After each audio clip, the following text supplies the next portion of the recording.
শেখ হাসিনা মাসে ৮,০০০ কোটি ও ইউনূস মাসে ২৩,০০০ কোটি ঋণ নিয়েছে। রিকশা চালকের শেষ সম্বল ১০০ টাকায় আওয়ামী অফিসে পতাকা উত্তোলন। এতক্ষণ শুনছিলেন সংবাদ শিরোনাম, এখন থাকছে বিস্তারিত।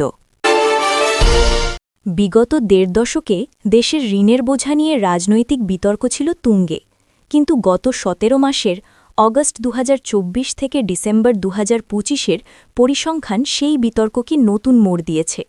কেন্দ্রীয় ব্যাংকের তথ্য বিশ্লেষণ করে দেখা যাচ্ছে, শেখ হাসিনা সরকারের ১৫ বছরে প্রতি মাসে গড়ে ঋণের পরিমাণ ছিল ৮,৮০০ কোটি টাকার ঘরে, অথচ ড. মুহাম্মদ ইউনূসের নেতৃত্বাধীন অন্তর্বর্তী সরকারের আমলে এই অঙ্ক লাফিয়ে দাঁড়িয়েছে প্রায় ২৩,০০০ কোটি টাকায়। দৃশ্যমান কোনো মেগা প্রকল্প বা বড় অবকাঠামো যুক্ত না হওয়ার পরেও ঋণের এই অস্বাভাবিক উল্লম্ফন অর্থনীতিবিদদের কপালে চিন্তার ভাঁজ ফেলেছে। এক নজরে গুরুত্বপূর্ণ তথ্য। মাসিক ঋণের রেকর্ড। শেখ হাসিনার ১৫ বছরে মাসিক গড় ঋণ ছিল ৮,৮০০ কোটি টাকা। ইউনূস সরকারের ১৭ মাসে তা বেড়ে দাঁড়িয়েছে ২২,৯০০ কোটি টাকায়। গতির তুলনা। বিগত সরকারের চেয়ে বর্তমান সরকারের ঋণ নেওয়ার গতি প্রায় ৩ গুণ বেশি। ১৭ মাসের হিসাব। মাত্র ১৭ মাসেই সরকার ঋণ নিয়েছে ৩,৯০,০০০ কোটি টাকা, যা বিগত সরকারের প্রায় ৪ বছরের মোট ঋণের সমান। দৃশ্যমান উন্নয়ন। হাসিনার আমলে ঋণের টাকায় পদ্মা সেতু, মেট্রো রেল ও টানেল হলেও গত ১.৫ বছরে দৃশ্যমান কোনো অবকাঠামো হয়নি। রাজস্ব ঘাটতি। উন্নয়ন স্তব্ধ থাকার পরেও ঋণের এই উল্লম্ফনের মূল কারণ হিসেবে রাজস্ব আদায়ে চরম ব্যর্থতা ও প্রশাসনিক অদক্ষতাকে দায়ী করছেন বিশেষজ্ঞরা। বিস্তারিত প্রতিবেদন। ঋণের গতি ৩ গুণ, উন্নয়ন শূন্য।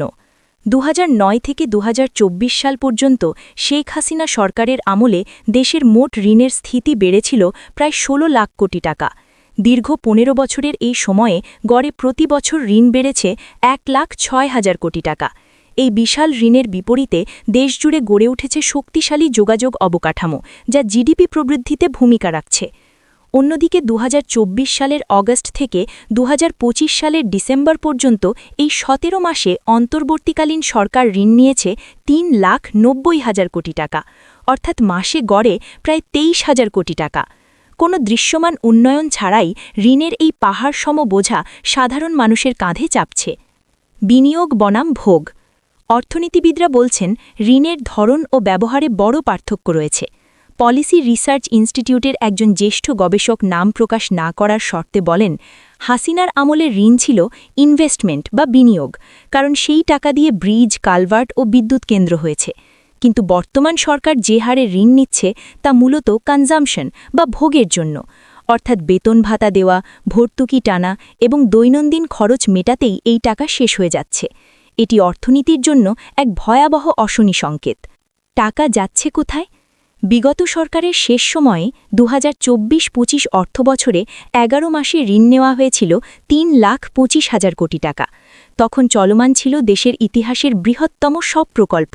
কিন্তু বর্তমান সরকারের প্রথম ৬ মাসে জুলাই ২০২৫-এ ৬৫,০০০ কোটি টাকা এবং আগের ১১ মাস মিলিয়ে যে বিশাল ঋণ নেওয়া হয়েছে তার কোনো সুনির্দিষ্ট গন্তব্য সাধারণ মানুষের চোখে পড়ছে না।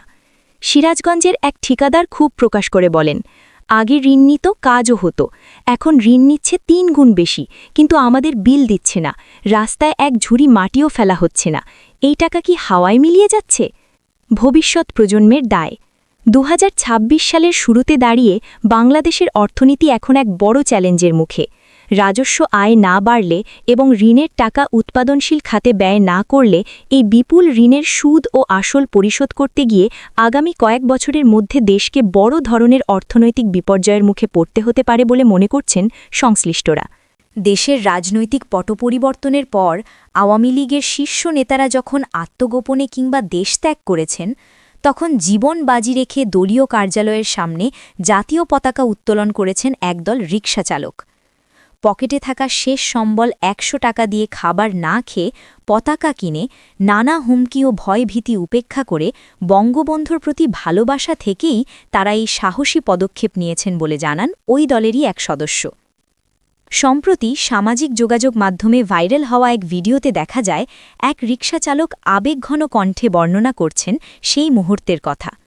তিনি জানান, দলের দুঃসময়ে যখন বড় বড় নেতারা মাঠে নেই, তখন মিজান, রফিক, আবুল সহ তারা কয়েকজন সাধারণ কর্মী সিদ্ধান্ত নেন পার্টি অফিসে জাতীয় পতাকা ওড়ানোর। হুমকি ও একাত্তরের চেতনা। ওই ব্যক্তি জানান, তাদের এই সিদ্ধান্তের পর অনেকেই তাদের ভয় দেখিয়েছেন। বলা হয়েছিল, আওয়ামী লীগের বড় বড় নেতা ও শেখ হাসিনা দেশে নেই, তোমরা রিকশাওয়ালা হয়ে সেখানে গেলে প্রতিপক্ষের হামলায় প্রাণ হারাবে। তবে এসব হুমকিতে তারা দমে যাননি, বরং একাত্তরের মুক্তিযুদ্ধের গল্প তাদের সাহস জুগিয়েছে। তিনি বলেন, আমরা পরামর্শ করলাম, একাত্তরে দাদা দাদির কাছে শুনেছি মরণপণ যুদ্ধ করে তারা দেশ স্বাধীন করেছেন। আমরাও সিদ্ধান্ত নিলাম, যদি কপালে মৃত্যু থাকে হবে, কিন্তু বঙ্গবন্ধুর বাংলাদেশে বঙ্গবন্ধুর জাতীয় পতাকা আমরা উত্তোলন করেই ছাড়ব। খাবার বাঁচিয়ে পতাকা ক্রয়। পতাকা কেনার সামর্থ্যও ছিল না তাদের। সারাদিন রিকশা চালিয়ে যা আয় হয় তা দিয়ে সংসার চলে। ঘটনার দিন তাদের সঙ্গী মিজানের পকেটে ছিল মাত্র ১০০ টাকা, যা দিয়ে তাদের চা নাস্তা খাওয়ার কথা ছিল। কিন্তু তারা সিদ্ধান্ত নেন, নাস্তা না খেয়ে ওই টাকা দিয়েই পতাকা কিনবেন। তিনি বলেন, মিজানের পকেটে ১০০ টাকা ছিল। আমরা বললাম, চা পানি খাওয়া লাগবে না, ভাতের ব্যবস্থা পরে হবে। ওই টাকা দিয়েই পতাকা কেনা হলো। জনগণের নীরব সমর্থন ও পতাকা উত্তোলন। আবুল ভাইয়ের মাধ্যমে বাঁশ সংগ্রহ করে পতাকাসহ যখন তারা পার্টি অফিসের দিকে এগোচ্ছিলেন, তখন তাদের মনে আতঙ্ক ছিল। কিন্তু ঘটনাস্থলে পৌঁছে তারা দেখতে পান, সাধারণ মানুষ ও পথচারীরা তাদের দিকে তাকিয়ে আছেন। তাদের মনে হল, জনগণ তাদের এই কাজকে সমর্থন ও ভালোবাসা জানাচ্ছে। জনগণের এই নীরব সমর্থন তাদের সাহস আরও বাড়িয়ে দেয়। শেষ পর্যন্ত তারা পার্টি অফিসের সামনে বাঁশের মাথায় পতাকা টাঙিয়ে দেন। এরপর সেখানে দাঁড়িয়ে জাতীয় সঙ্গীত পরিবেশন করেন এবং জয় বাংলা জয় বঙ্গবন্ধু স্লোগান দেন। নিজেদের কোনো স্বার্থ নেই উল্লেখ করে ওই রিকশাচালক বলেন, আমরা কোনো স্বার্থে আসিনি, শুধু বঙ্গবন্ধুকে ভালোবাসি বলেই জীবনের মায়া ত্যাগ করে এই পতাকা টাঙিয়েছি।